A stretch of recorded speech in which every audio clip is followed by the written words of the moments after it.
Hi friends, today we're repairing a power supply unit. You can see the name on your screen right now. Let's check how it works. I'm applying 220 volts and using a multimeter to measure the voltage. Now let's check the output voltage. It's 0 right now. I'm applying power through an isolation transformer and a protective lamp. The light bulb suddenly lit up, indicating the capacitors were charging. There was no voltage at the output, showing 128 millivolts. I just checked to see if the PWM controller was getting power, and it turns out there wasn't. One transistor, the clean one, is also overheating. If I swap them, the one without thermal paste will overheat again. I suspect the transistor with thermal paste is working, and the clean one isn't. But this is just a guess. It needs to be verified. A transistor tester found that they are both working. I removed 2 transistors to test them on a special transistor breakdown voltage tester. Let's look at the datasheet. As you can see, the transistor should handle 700 volts. Let's check and press the start button. As you can see, there's number 700 volts here. It turns out the faulty transistor is the one with the thermal paste on it. Now I'll connect another transistor and check the same way. As you can see, it handles 806 volts, which is even higher than the datasheet states. But that's normal. Original transistors always perform better than the datasheet states. It turns out this transistor is faulty.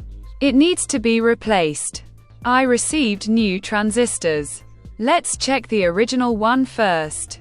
As you can see, it's holding 804.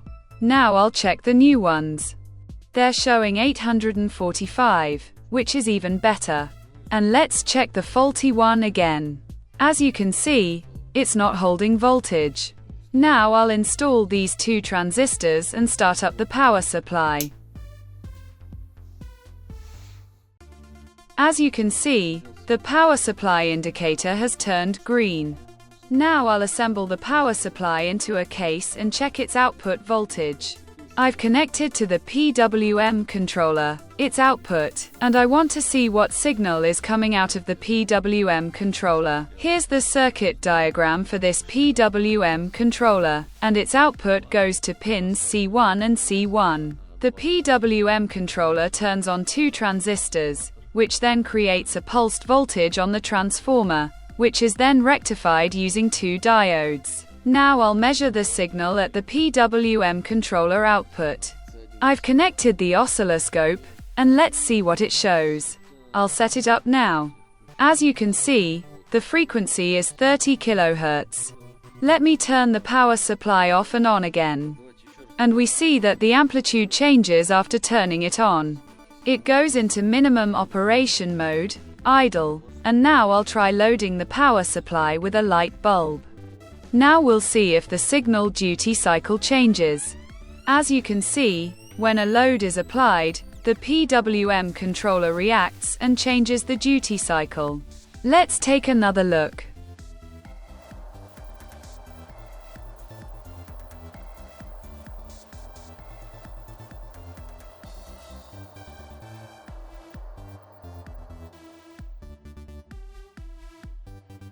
As you can see, everything is working fine.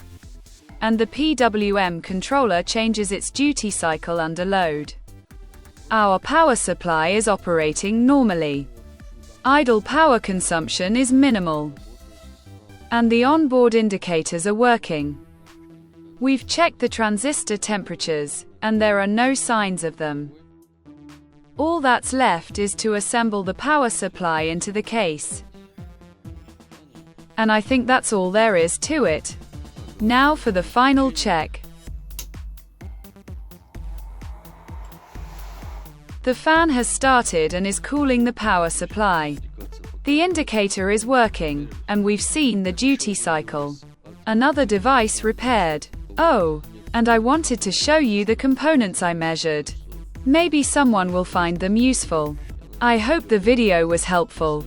Subscribe to the channel and see you in future videos. See you soon.